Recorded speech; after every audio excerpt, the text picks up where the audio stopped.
Hi అండి, welcome to Sunita cooking channel. ఈరోజు మన recipe Christmas special plum cake అండి. చూడండి, బేకరీ స్టైల్లోనే మనకి ఎంత ఈజీగా మనం ఇంట్లోనే చేసుకోవచ్చు.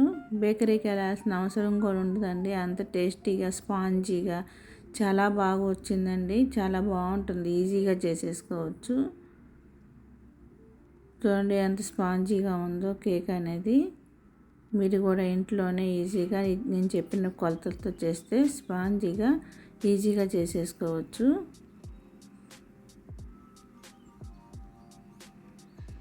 మీరు కూడా ట్రై చేయండి. సూపర్ అంటే సూపర్గా ఉంది. దీనికోసం ముందుగా నేను ఆరెంజ్ జ్యూస్ తీసుకుంటున్నానండి. 2 ఆరెంజ్ జ్యూసులు పట్టాయి. మీరు దీని బదులు గ్రేప్ జ్యూస్ అయినా తీసుకోవచ్చు, వాటర్ మిలన్ జ్యూస్ అయినా తీసుకోవచ్చు. చూడండి, ఈ జ్యూస్ నేను ఒక బౌల్లోకి తీసుకున్నాను. ఇప్పుడు ఇందులో 2 టేబుల్ స్పూన్ల బాదాం, 2 టేబుల్ స్పూన్ల కాజు, కిస్మిస్లు 2 టేబుల్ స్పూన్లు, బ్లాక్ కిస్మిస్లు 2 టేబుల్ స్పూన్లు, టూటీ ఫ్రూటీ 2 టేబుల్ స్పూన్లు, వాటర్ మిలన్ సీడ్స్ అండి. వాటర్ మిలన్ సీడ్స్ కూడా 2 టేబుల్ స్పూన్లు. అలాగా అన్ని డ్రై ఫ్రూట్స్ తీసుకున్నాను. ఇక మీకు నచ్చిన డ్రై ఫ్రూట్స్ తీసుకోవచ్చండి. దీనిలో ఇంకా మనం డేట్స్ కూడా తీసుకోవచ్చు. ఇలా వేసుకొని మొత్తం ఒకసారి బాగా కలుపుకొని దీన్ని 3 అవర్స్ పాటు నాననివ్వండి. నైట్ నానబెట్టి మార్నింగ్ అయినా చేసుకోవచ్చండి. 8 అవర్స్ దాకా నానవచ్చు. మినిమం ఒక 3 అవర్స్ అయినా నానాలండి. ఇప్పుడు నేను 3 అవర్స్ నానబెట్టుకుంటున్నాను. ఇప్పుడు దీన్ని పక్కన పెట్టేద్దామండి. ఇప్పుడు మనం క్యారమెల్ తయారు చేసుకోవాలి. షుగర్ సిరప్ని చూడండి, 1/2 కప్ షుగర్ వేసుకున్నాను. అందులోంచి కొద్ది షుగర్ తీసి పక్కన పెట్టుకోవాలి. దాంతో మళ్ళీ మనం వేరే చేద్దాము, అప్పుడు చెప్తాను. ఇప్పుడు స్టవ్ వెలిగించుకొని ఈ చక్కెరని వేసుకున్నాం కదండి. ఈ చక్కెర మనం మీడియం ఫ్లేమ్లో పెట్టి కలుపుతూ ఉంటే కరిగి క్యారమెల్ లాగా వస్తుంది. చూస్తూ ఉండండి.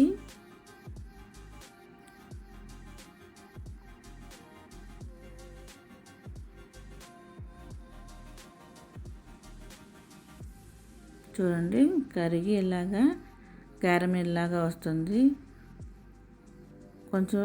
కొంచెం డార్క్ కలర్ రావాలండి. ఎక్కువ డార్క్ కలర్ వచ్చేదాకా వండిపాకండి, చేదు వస్తుంది కేక్ అనేది. చూడండి, ఈ కలర్ వచ్చేస్తే సరిపోతుంది. ఈ కలర్ వచ్చిన తర్వాత ఇప్పుడు మనం వాటర్ పోసుకోవాలి. ఇందులో నాకు ఒక 3/4 కప్పు వాటర్ పట్టాయి చిన్న బౌల్తో. ఇప్పుడు దీనిలో కొద్దిగా వాటర్ పోసుకుంటూ షుగర్ సిరప్ వచ్చేంత వరకు పోసుకోవాలి. ఎక్కువ వాటర్ పట్టవండి, పడిపోతే ఎక్కువైపోతుంది, కేక్ లూజ్ అయిపోతుంది. కొద్దిగానే పోసుకోవాలి.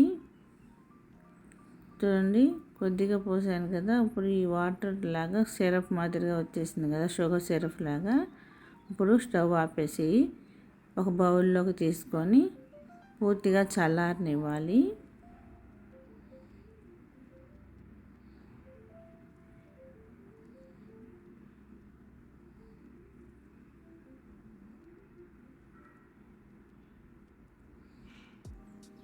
చూడండి, ఈ విధంగా ఉండాలన్నమాట సిరప్ అనేది. ఇప్పుడు ఒక బౌల్లో తీసుకున్నాము. తీసుకొని పూర్తిగా చల్లారనివ్వాలి.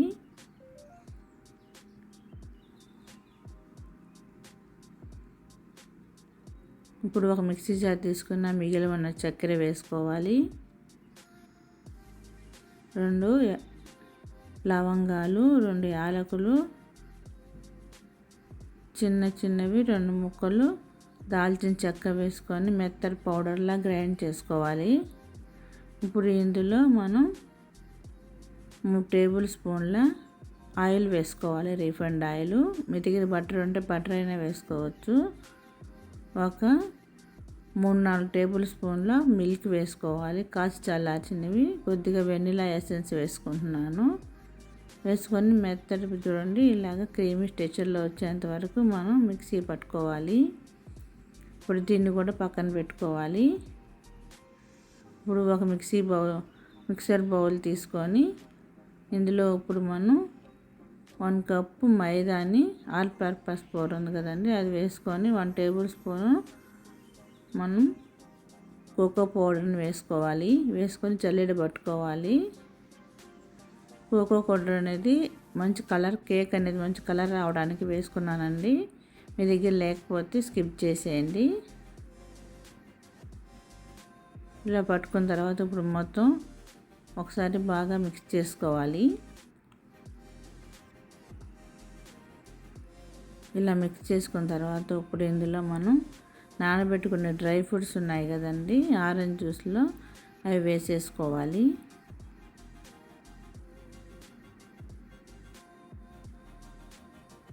వేసుకొని ఈ డ్రై ఫ్రూట్స్ ఫ్లోర్ మొత్తం మైదా పిండి అంతా కలిసేటట్టు బాగా మిక్స్ చేసుకోవాలి.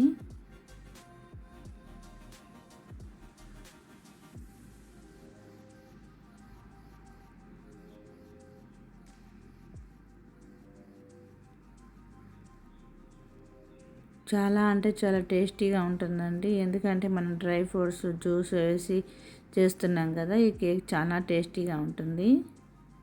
ఇప్పుడు ఇందులో మనం కాసి చల్లార్చుకున్న సిరప్ ఉంది కదండి, సిరప్ కూడా వేసేసుకోవాలి. Sugar syrup plus sugar cream ఉంది కదండి, మనం ఇలాగ చేసి పెట్టుకున్నాం కదా, ఆయిల్ అండ్ మిల్క్ వేసుకొని అది కూడా వేసేసుకొని మొత్తం ఒకసారి బాగా మిక్స్ చేసుకోవాలి.